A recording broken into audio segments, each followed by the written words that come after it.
What if the name you have been living under was never yours to carry? Hi, my name is Gwendolyn, and in this 5 part series, I want to have an honest conversation about the stories we mistake for ourselves.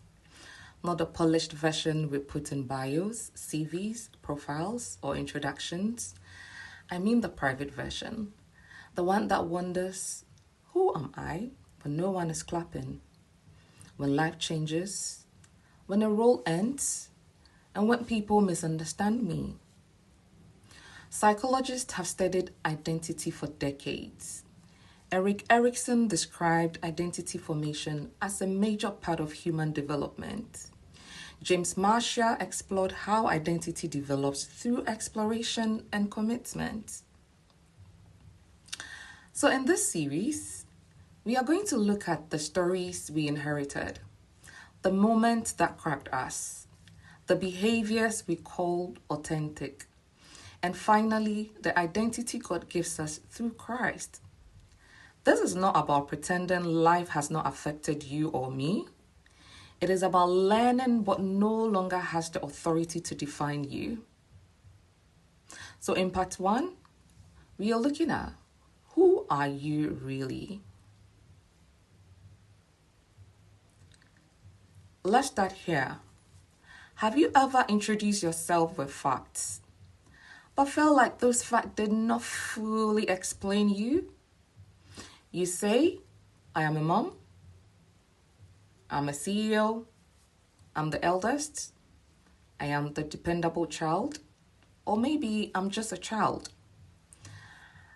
I am the person who always has to figure things out. And those things may be true, but they may not be the whole truth.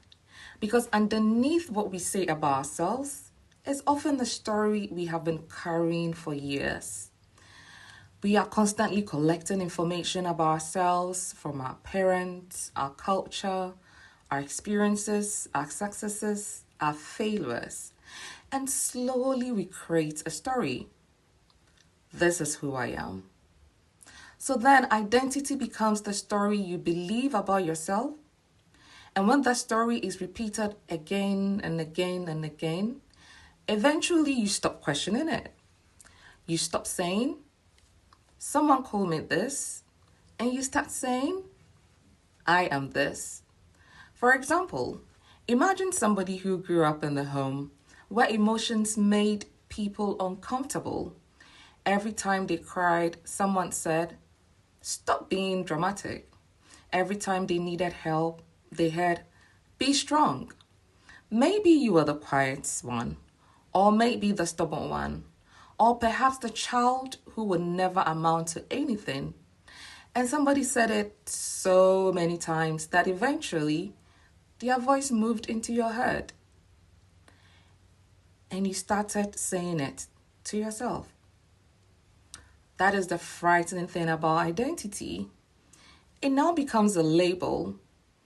And the label, when it's repeated long enough, can start sounding like truth. Because I think many of us have spent years without ever stopping to ask, who told me to become this person? This is where I want you to slow down. Think of one sentence you silently live by. For example, you could say, I cannot disappoint people.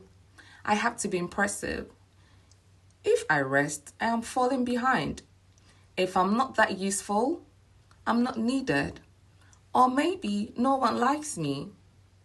Now ask the question that can start unraveling the whole thing. Who told me that? Not everything we call identity came from truth. Some of it came from our family scripts, culture, fear, survival, or pain. So before we can understand who we truly are, we have to become honest about the things we picked up without realizing. In the next session, we are going to talk about what happens when the thing you've built your identity on suddenly disappears. The job, the marriage, the money, title, the role. Because sometimes you don't discover where your identity was resting until the ground moves.